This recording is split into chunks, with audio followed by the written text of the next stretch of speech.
If you swap dialogue lines from your protagonist to some other supporting character, like the sidekick or the mentor or the love interest even, would anybody notice? Now be honest, write down below the comments why you think that they would or they wouldn't notice and what needs to be fixed if something needs to be fixed. And I'll wait. No, I'm not gonna wait, I'm not gonna wait. I'm gonna explain to you the two reasons why it could be happening that your dialogue sounds the same for the characters, and it's probably not for the reasons you think, actually.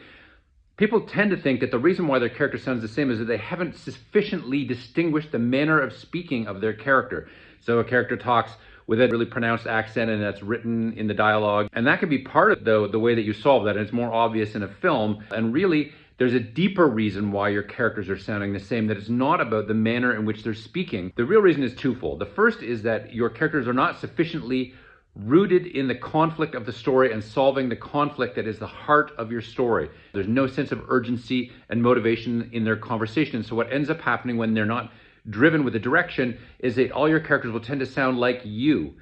They will sound like you, sounding like people having a normal conversation. And so it will tend to meander and have lots of filler words. And so people will kind of sound the same and they could be easily switched back and forth because there's no way to differentiate them based on their position in relationship to the conflict that needs to be solved. Before I get on to the second thing and the final thing, which is I think even more important in terms of distinguishing people, I do have a character planning guide that can help you in the process of creating distinctive characters. Just write character guide please down below and I'll send that to you right away. It's free, okay? So the second reason why characters will sound the same is that even if you have people fighting over solving a problem, I think that we should rob the First National Bank of gold bullion and you think we should rob the Second National Bank of silver, whatever.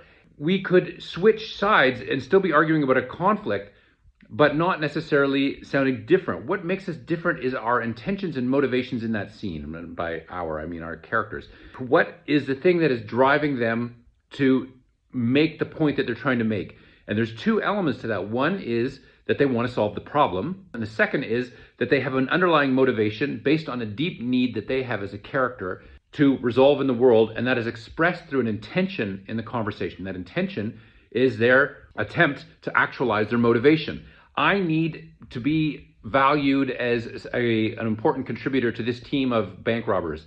And so I'm going to try to put myself forward as the leader of the safe cracking team. Whatever it happens to be, besides solving the problem, you have this person who is constantly struggling to actualize their motivation, their need for love, their need for affirmation, their need to demonstrate their importance, and so on. And that is what drives them. And it's not so much how they speak differently, though, as I say, that can add nice texture to it. It's how they bring something different to the conflict and try to solve the conflict that makes them sound different. That's what overcomes that problem. Now, did that accord with what you wrote down below in the comments? I look forward to reading them. Talk to you soon. Bye for now.